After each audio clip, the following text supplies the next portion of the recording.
আসসালামু আলাইকুম। আজকে আমি তৈরি করব সুজির বরফি। তো সেই জন্য এখানে নিয়ে নিয়েছি 1 কাপ সুজি। এখানে চুলায় আমি একটা ফ্রাই প্যান বসিয়ে দিয়েছি। এখন এর মধ্যে আগে থেকে আমি ফ্রাই প্যানটা চুলাটা জ্বালিয়ে নিয়েছিলাম। তো ফ্রাই প্যানটা অলরেডি গরম হয়ে আসছে। এর মধ্যে দিয়ে দেব 2 টেবিল চামচ পরিমাণ ঘি।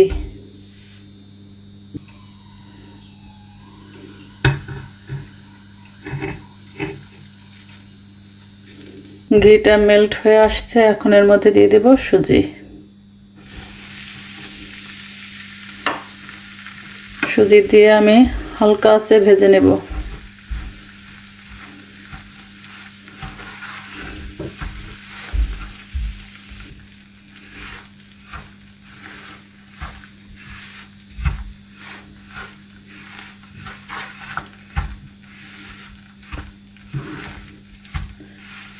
সুন্দর একটা ঘ্রাণ আসা পর্যন্ত সুজিটাকে ভেজে নিতে হবে।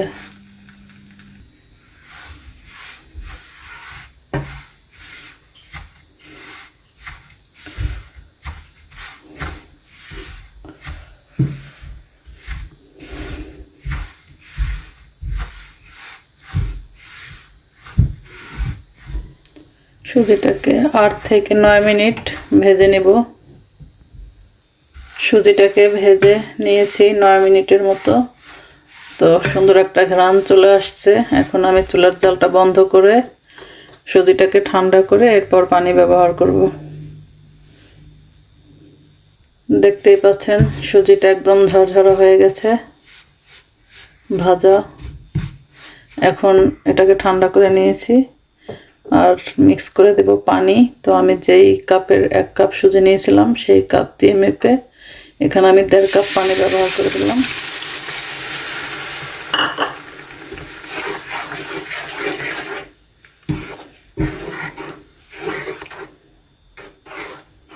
তো এখন আমি চুলার জালটা জ্বালিয়ে একদম লো আঁচে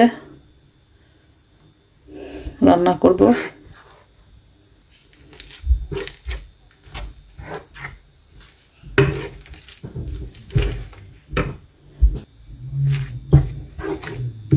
আর এর সঙ্গে এখনই দিয়ে দেব চিনি। আমি 2-3 মিনিটের মতো পানি দিয়ে রান্না করে নিয়েছি। আমি এখানে 1 কাপ চিনি দিয়ে দিচ্ছি। আপনারা যে যেরকম মিষ্টি পছন্দ করেন সেই রকম দিয়ে নেবেন।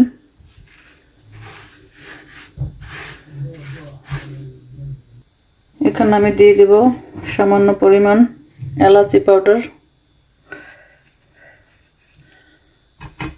এলাচি পাউডার দিয়ে মিক্স করে নেব। এরপর দিয়ে দেব ফুড কালার।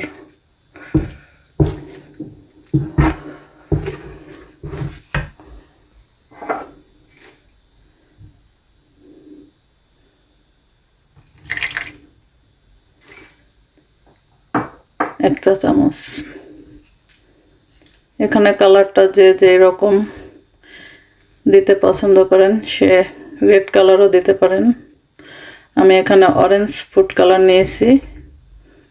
হাফ চা চামচ ফুড কালার নিয়ে এটাকে আমি সামান্য পরিমাণ পানি দিয়ে গুলিয়ে নিয়েছি। এখন এটাকে ভালোভাবে মিক্স করে নিব।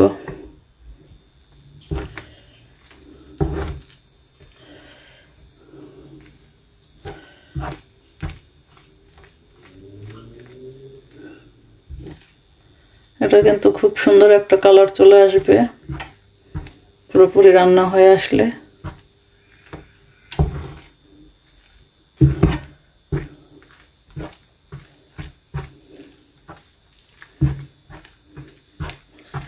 একদম শুকিয়ে আসা পর্যন্ত এটাকে রান্না করে নিতে হবে।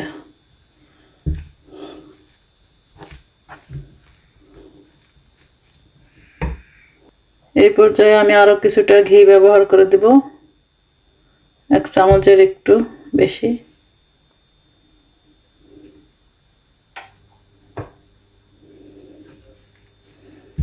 ঘিটা দিয়ে অনবরত নাড়তে হবে যাতে লেগে না যায়। আর এই ঘিটা দেওয়ার কারণে কিন্তু ঘ্রাণটা অনেক সুন্দর আসবে। চেষ্টা করবেন শেষ মুহূর্তে কিছুটা পরিমাণ হলেও ঘি ব্যবহার করার জন্য।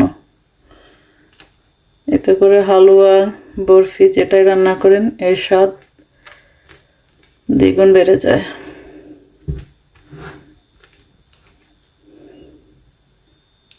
সুজিটা কিন্তু একদমই হয়ে আসছে, ফ্রাই প্যানের থেকে উঠে আসছে। আরও একটু সময় রান্না করে এরপর নামিয়ে নেব। যখন একদম পুরোপুরিভাবে দেখবেন যে সুজিটা একদম ফ্রাই প্যান থেকে উঠে আসছে, তখন মনে করবেন যেন আপনার হালুয়াটা, বরফিটা একদম রেডি, পারফেক্ট রান্না হয়ে গেছে। তো সেই সময়টাতে নামিয়ে নিলেই একদম পারফেক্ট বরফি তৈরি হয়ে যাবে। তো আমি আরও 3-4 মিনিটের মতো রান্না করে নেব। 3-4 মিনিট পরে দেখতেই পাচ্ছেন আমার সুজিটা কিন্তু একদম ফ্রাই প্যান থেকে উঠে আসছে। আর এই পর্যায়ে এখন আমি চুলা থেকে নামিয়ে নেব।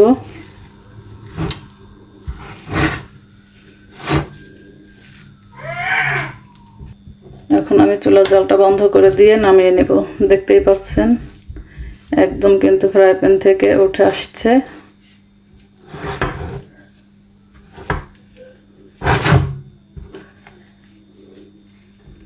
তো এখন আমি নামিয়ে নিচ্ছি।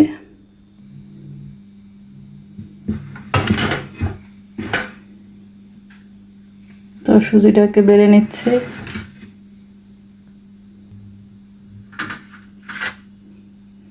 এটা কিন্তু ঠান্ডা হয়ে গেলে আরো শক্ত হয়ে যাবে, তখন কেটে নিতে অনেকটাই সুবিধা হবে।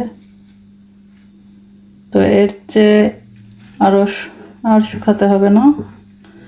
এখানে যে পরিমাণ দেখতে পাচ্ছেন যেভাবে শুকিয়ে নিয়েছি আমি এটাকে, সেভাবে নিলেই চলবে। এখন এটাকে গরম গরমই সমান করে নিতে হবে।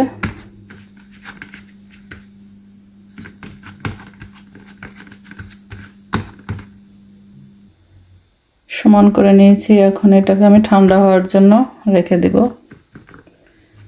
এরপরে ঠান্ডা হয়ে আসলে কেটে নিব। ঠান্ডা হয়ে গেছে, এখন আমি এটাকে কেটে নেব। প্রথমে চারপাশ থেকে কেটে এরপর পিস পিস করে নেব।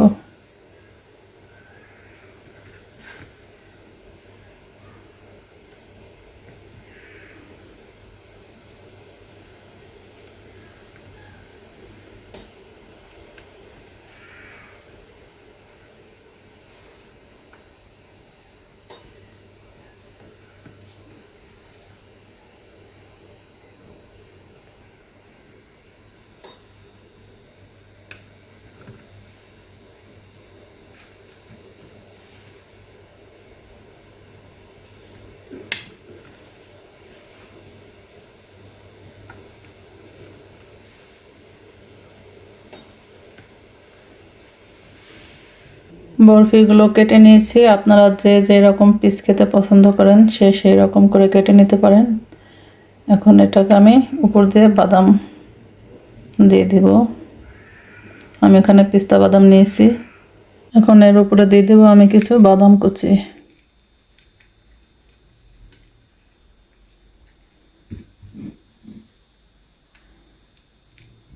তো দেখতেই পাচ্ছেন বরফিটা কত সুন্দর হয়েছে, আর খেতেও কিন্তু অনেক মজা হয়েছে। তো আপনাদেররা বাসায় ট্রাই করলে অবশ্যই বুঝতে পারবেন এটা কতটা মজাদার হয়। আর অবশ্যই বাসায় ট্রাই করলে কমেন্ট করে জানাবেন আপনাদের কাছে কেমন লেগেছে। আর ভিডিওটা ভালো লাগলে অবশ্যই লাইক, কমেন্ট, শেয়ার এবং সাবস্ক্রাইব করে পাশে থাকবেন। তো সবাই ভালো থাকবেন। আসসালামু আলাইকুম।